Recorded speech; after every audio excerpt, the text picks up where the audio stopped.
I spent years building our life, brick by brick, never seeing the cracks forming beneath my feet. Love, family, trust, it all felt real, until the day I realized it was just a beautiful illusion. It starts the way these things usually do.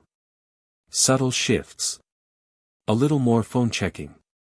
A little less eye contact. But you tell yourself it's nothing. Stress, hormones, routine, whatever makes you feel less stupid for not saying something sooner. And in my case, I didn't say a damn word. Not because I was scared. Not at first. It was more like I was on a boat taking on water, but the ocean looked calm, and I figured it'd pass.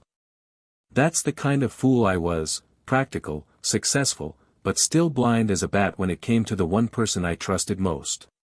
Her name was Lori. And I mean was, because the woman I thought I married, the one who once swore her love in front of God and half the county, she vanished somewhere between a late-night, work trip, and the afternoon I found out the truth. I had been grinding away, making sure everything in our world stayed paid, clean, and damn near perfect. We had a nice house, 2 cars, one of them a '09 Mustang GT I kept waxed like a mirror. I wasn't flashy, but I took pride in what I built. Then one day, like a sucker punch to the ribs, I realized the locks had changed, not on the doors, but in her eyes. And the worst part? I didn't catch her. She gave herself away. It was a Saturday. I still remember the smell of fresh-cut grass and gasoline from the mower. I was cleaning up the lawn, prepping the Mustang for a car show in Detroit. Lori was on the patio with our daughter Katie, talking low, but not low enough. I hadn't planned to eavesdrop. I swear to God I didn't. But the words I caught made my hands shake. Katie said, "It was just one time." It was more exciting. Lori shot back, "He's your husband. If you're bored, work on it." I froze mid-step, like time stopped. My daughter. My wife. Talking like this was just some everyday choice. A phase. Like changing shampoo brands. Then Katie dropped a line I'll never forget, "It's not like I'm having a full-blown situation like you did.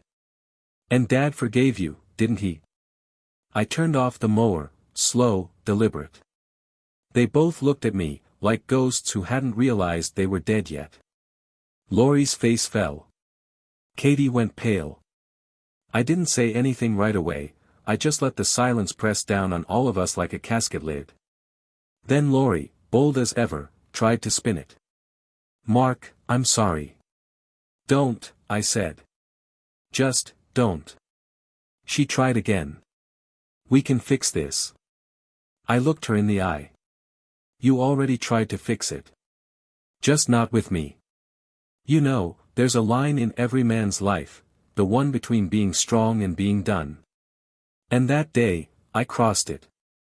Not with shouting. Not with fists. Just cold certainty.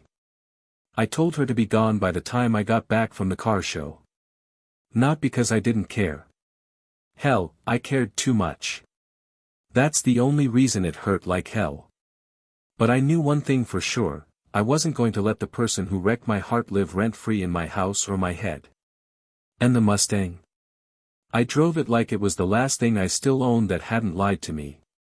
That Mustang might have been built for speed, but that day it was a damn time machine, taking me back through every choice, every red flag I ignored, every smile Lori ever gave me that now felt like a loaded gun aimed at my chest. I got to the motel just outside Dearborn, checked in, and stared at the ceiling like it had answers. The show was the next morning, and I figured if I didn't sleep, maybe I'd stop feeling like the world had slipped out from under me. Spoiler, I didn't, and it hadn't. Morning came. I shaved. I dressed.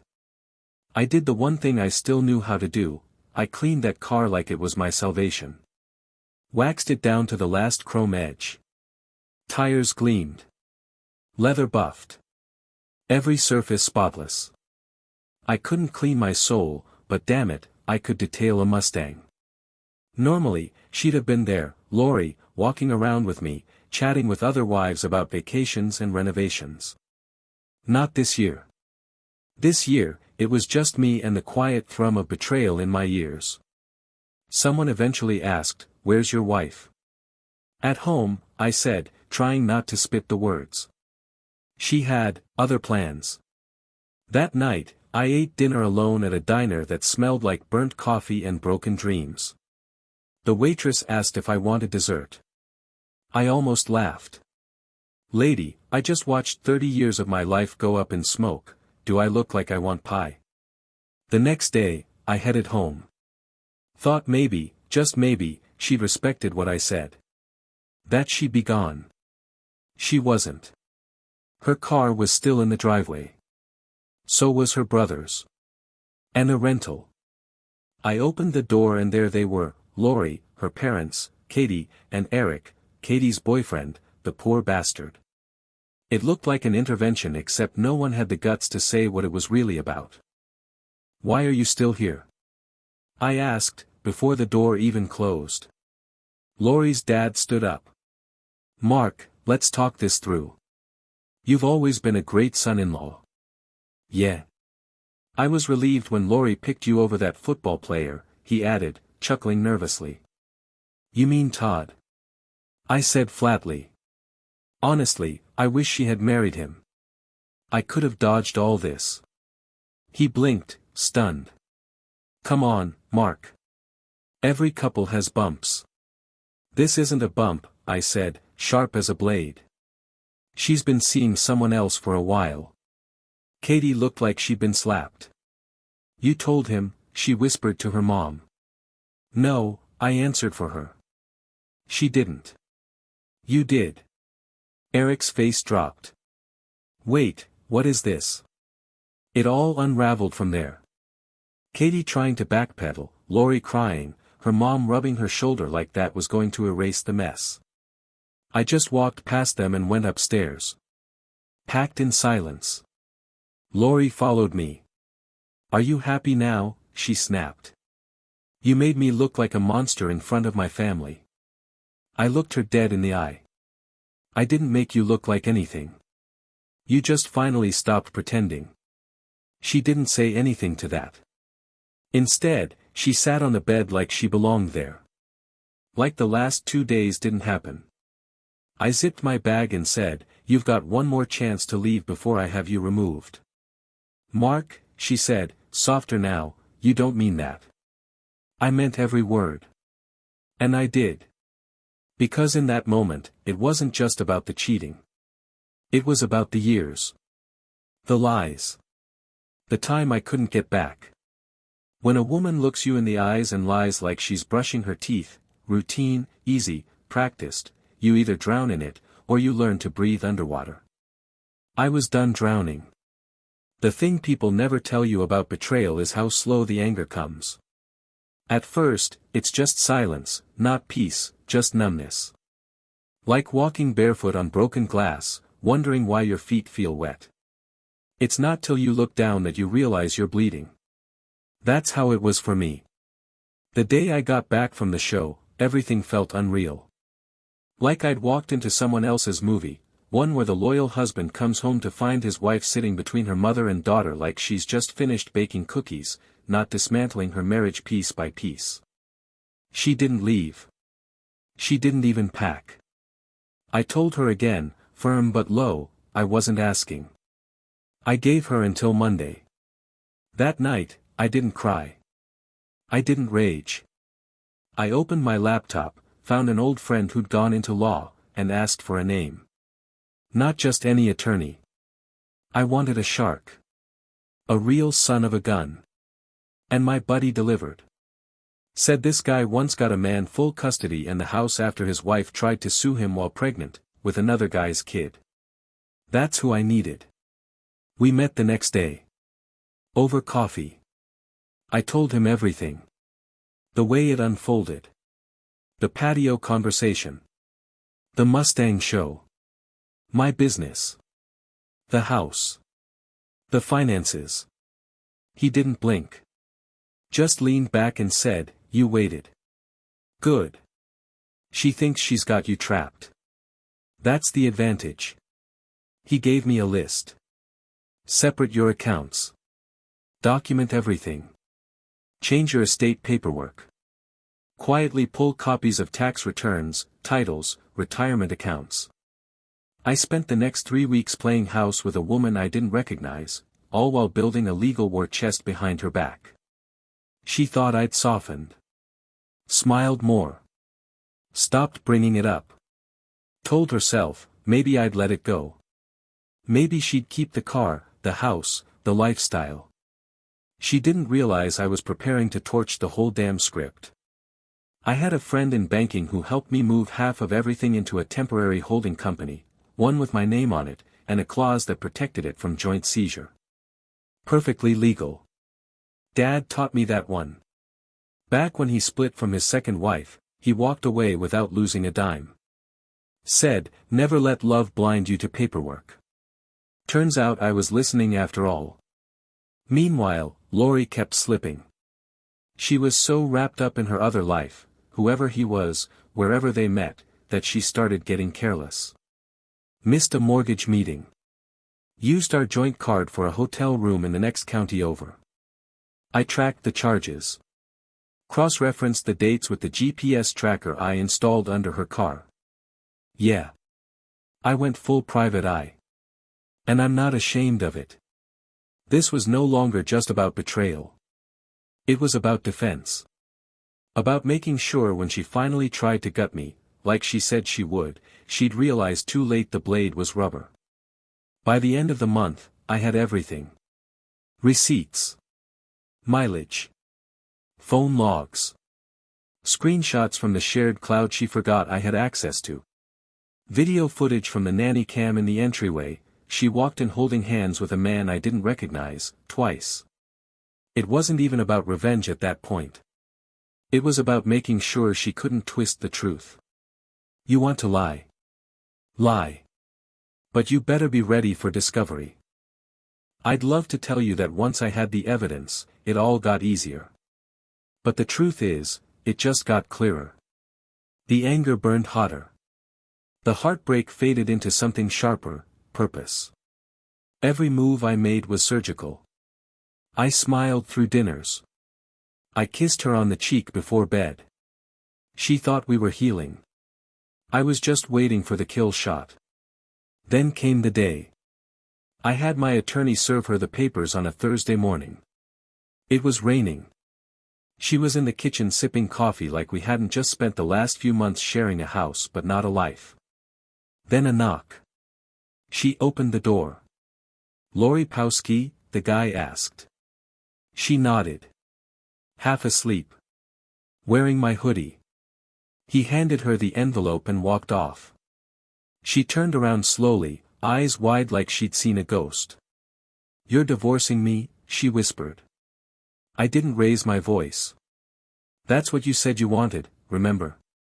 I'm just giving you the paperwork. She flipped through it like maybe it'd vanish. Like this was some bluff. But the exhibits were all there. Photos. Logs. Statements. Even a copy of the prenup she forgot existed, the one that kicked in after her first stunt, years back, when she got too friendly with a coworker and we almost didn't make it. Yeah. I forgave her once. Stupid, right? She said it was just a rough patch. Blamed stress, hormones, whatever. We patched it up for Katie's sake. But I never got rid of the paperwork. Just updated it. Quietly. Now it was her worst nightmare come true. You're being cruel, she hissed. I stared. You started a second life while still cashing checks from the first. That's not cruelty. That's theft. The next week was chaos. She called her mom crying. Her dad tried to step in. Said we should talk it through like adults. I told him the same thing I told her, adults don't sneak around. Then came the kicker, Katie called me from her dorm. Mom says you're trying to take everything, she said, her voice shaking. I paused. What did she tell you, exactly? She said you blindsided her. That you're angry and trying to ruin her life. All right, I said. I want you to come home next weekend. Just you and me. I'll show you what she's not saying. Katie wasn't a kid anymore. She deserved the truth, not the version her mother curated. That Saturday, I laid it out. Gave her the whole file. Watched her eyes scan line after line. It felt like watching a dam crack from the inside. When she finally looked up, she didn't say a word. She just walked out to the front porch, sat on the steps, and cried. After that, everything shifted. Katie started pulling back from her mom. Lori knew it. She tried to fix it, gifts, texts, guilt trips. Nothing worked. And me? I kept the pressure on. We got a court date. My lawyer went in like a prizefighter. Outlined everything. Showed how I'd been the primary earner. That she'd siphoned money to her boyfriend's business. That she'd left a paper trail so wide a blind squirrel could follow it. Then came the part one wasn't ready for, the house. She tried to fight for it. Said it was where Katie grew up. That she deserved to stay. I looked at her, then looked at the judge. If she wants the house, she can buy it. I'll take the equity. The judge raised an eyebrow. Can you afford that, ma'am? Lori didn't answer. Because she couldn't. 3 weeks later, the ruling came down. She got the furniture. I got the house, the car, and the business. She kept the dog. I kept my dignity. And just like that, the woman who once told me I'd be left with nothing walked out with a suitcase, a couch, and a regret she'd never admit. I thought the moment she walked out with that suitcase, I'd feel something big. Relief. Sadness. Triumph. Hell, anything. But all I felt was, quiet. Like the house had exhaled. Or maybe I had. The rooms felt bigger. Colder, too. Not because I missed her, not really. I missed who I thought she was. That version of her that used to dance in the kitchen to old soul songs, barefoot, laughing. I realized I'd been in love with a ghost. And that ghost had left long before the suitcase did. Katie stayed with me for a while after the ruling. Said she couldn't look her mom in the eye. I didn't push her either way. She was grown, old enough to make her own calls. But I'll tell you this, we cooked more meals together that month than we had in the last 2 years. Real meals. Laughter, even. Like we were both trying to scrub off the lies by burning garlic and overcooking rice. One night, she asked me something that stopped me cold. Do you think Mom ever really loved you?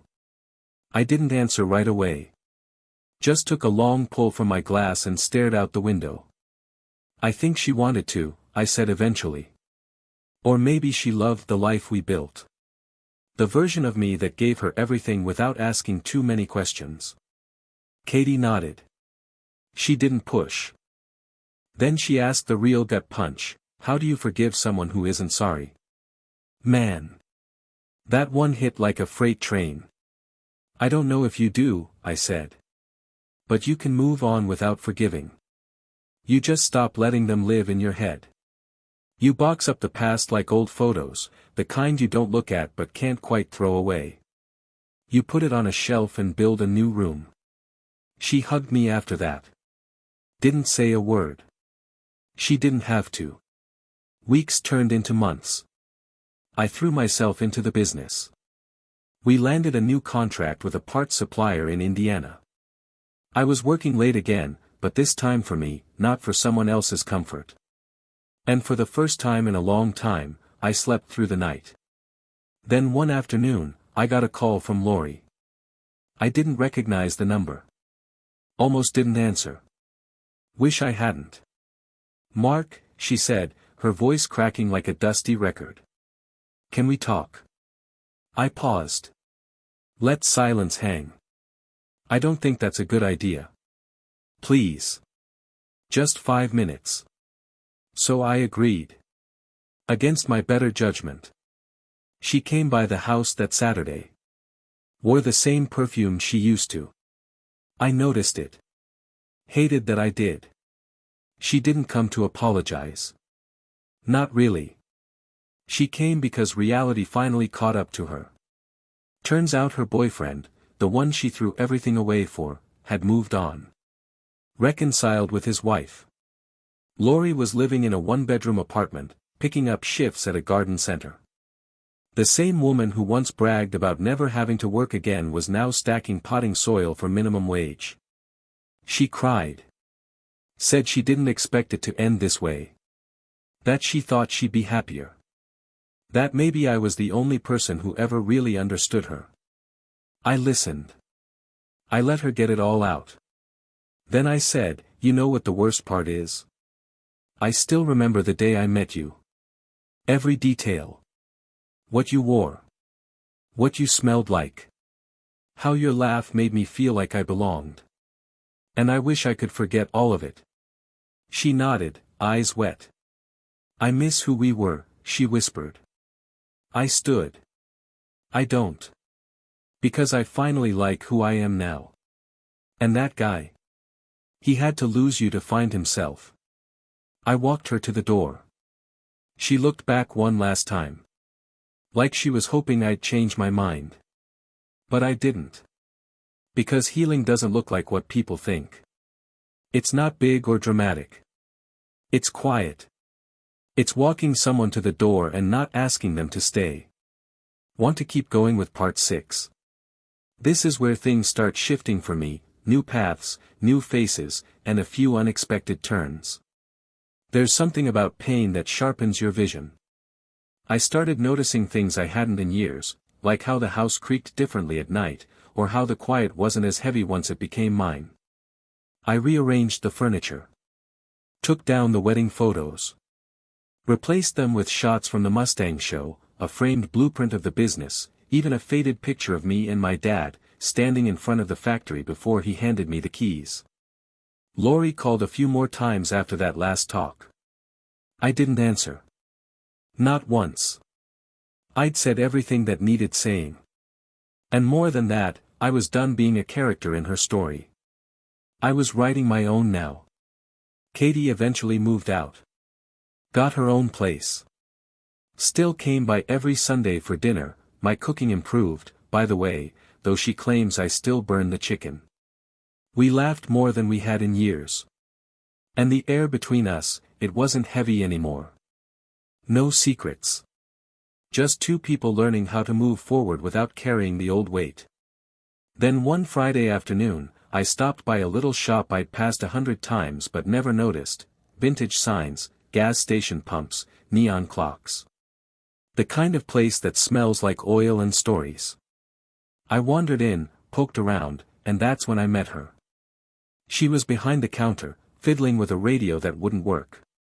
Mid-40s, paint smudged on her hands, wore old jeans like they were armor. Her name was Sam. Short for Samantha, but nobody called her that. You know anything about radios? She asked, holding up a dusty old Zenith. No, I said. But I know when one's too far gone. She laughed. Loud, unfiltered.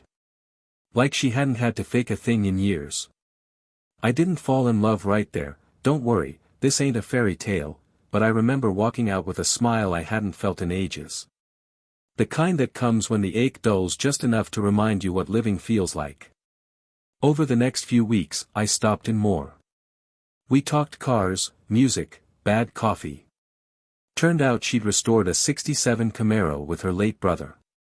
She ran the shop to keep his memory alive. One day, I brought her a cup of coffee and a part she couldn't find for a jukebox she was fixing. She looked at me for a long second and said, "You're not just here for my inventory, are you?"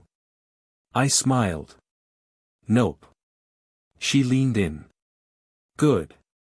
Because you've got sad eyes and a good voice. And I don't trust guys with perfect lives. I laughed. Perfect's long gone. She nodded. Mine too. That's how it started. No declarations. No lightning bolts. Just two bruised people comparing scars over old vinyl records and stubborn machinery. You know what's funny? I thought love had to be loud to matter. Fireworks, drama, passion that makes your knees shake. Turns out, love can be a quiet thing, too. A cup of coffee you didn't ask for. A text that just says, made it home. A woman who doesn't try to fix you, just sees you. Sam never asked about Lori. I never asked about her past either. It didn't matter. We weren't interested in the chapters we didn't write. She once told me, people like us. We don't need fairy tales. We just need someone who doesn't flinch. And she never did. About 8 months had passed since the day Lori walked out of my life, or rather, got shown the door. And in that time, something strange happened. I started sleeping. Not tossing and turning, not waking up with clenched fists or running through conversations I should have had. I mean real sleep, the kind where you wake up and the world doesn't feel like it's sitting on your chest. One morning, Katie called. Said her mom had been trying to reach her. Wanted to meet. She asked me if I thought she should go.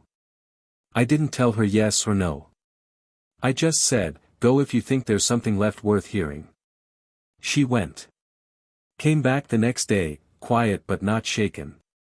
Just thoughtful. She sat at the kitchen table, looked at me, and said, she's not doing great. I nodded. She asked me if I hate her, Katie said. I told her I don't. But I don't trust her either.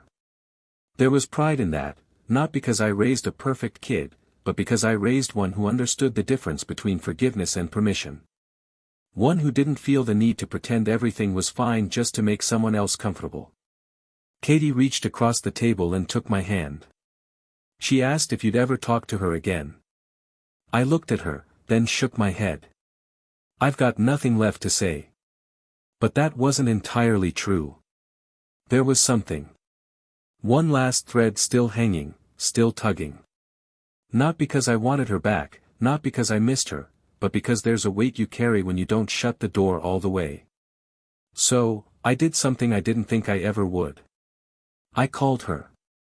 Not to yell. Not to plead. Just to end it right. She picked up on the second ring. No hello, just, Mark. Yeah. Silence.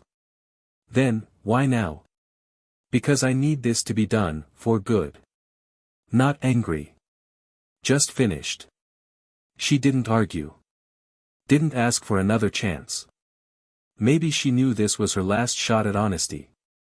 I thought I wanted more, she said. More freedom. More excitement. I thought what we had was boring. I didn't flinch. Didn't even blink. Turns out, she said quietly, what we had was real. And I traded it for something that disappeared the second the rush wore off. You didn't just trade it, I said. You burned it. You made the choice. And now we both live with it. More silence. Then she whispered, do you hate me? I thought about it. Really thought. No, I said. I don't hate you.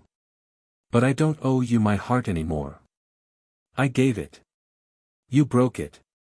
And I built something better from the pieces. She started to cry.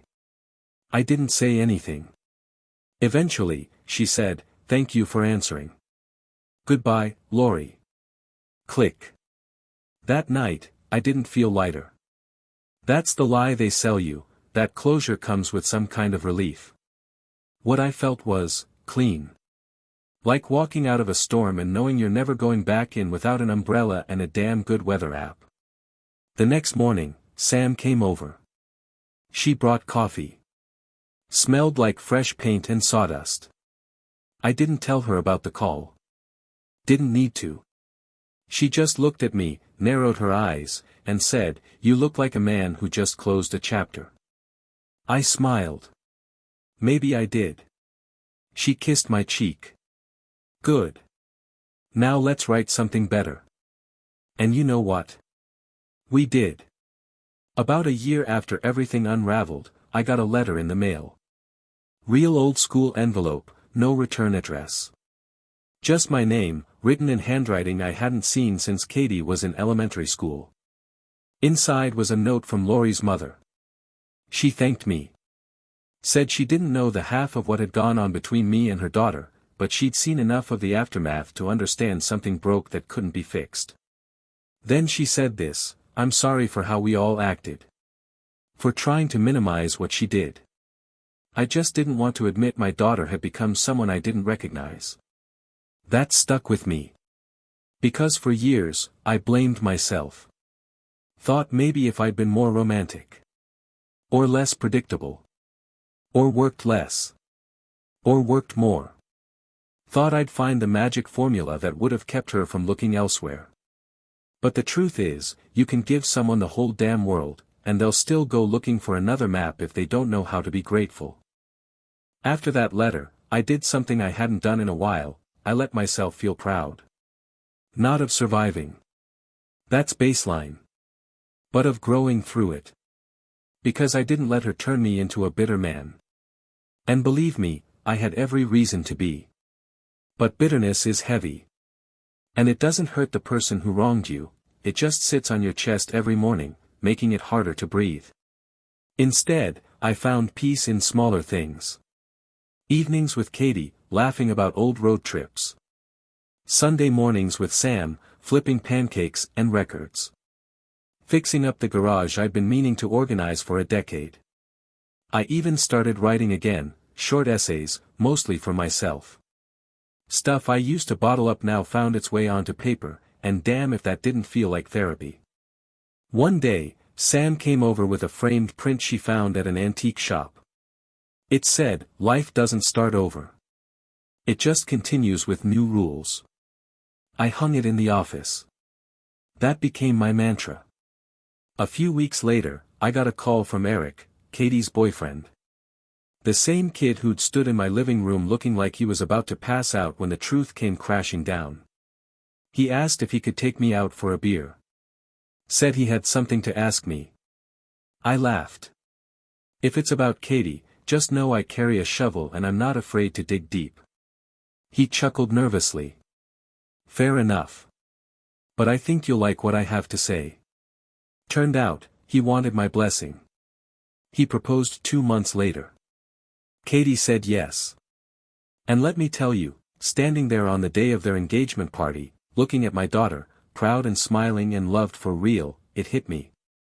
This was it. This was what all the wreckage was for. Not so I could rebuild the past. But so I could witness a better future. A cleaner one. One not built on illusion or compromise. One where love wasn't just said, it was shown. Earned. Kept. Funny thing is, when Laurie heard about the engagement, she didn't call. Didn't send a gift. Just liked a photo on social media and faded back into her quiet little world. And that was fine by me. Because for the first time, I realized, I didn't need anything from her anymore. Not words. Not regret. Not even closure. I had all I needed. Right here. About 6 months after Katie's engagement, Sam and I took a weekend trip. Just the two of us. No work, no errands, no cell service. Just a little rental cabin up north, tucked between 2 pine-covered hills and a lake that looked like it hadn't been disturbed since the 60s. The kind of place where the world goes quiet. We spend our days hiking, cooking over fire, and trying to decide whether the stars really were brighter out there or if it was just the lack of noise. One night, she handed me a mug of coffee and sat down next to me on the porch. The air smelled like pine and ash. No traffic, no humming fridge, just the crackle of logs and the kind of silence that only shows up when life finally lets you rest. "You ever think about getting married again?" she asked, real soft. It caught me off guard, not in a bad way. Just hadn't let myself go there yet. I used to think I'd never say, "I do," again, I admitted. Felt like signing a lease after your house just burned down. She nodded, sipping her coffee. "I get that. But lately?" I said. "I've been thinking less about what burned down, and more about what I've built since." We didn't say anything for a while. Then I looked at her, and I swear, I hadn't felt this calm in years. I don't need the ceremony, I told her. Or the rings.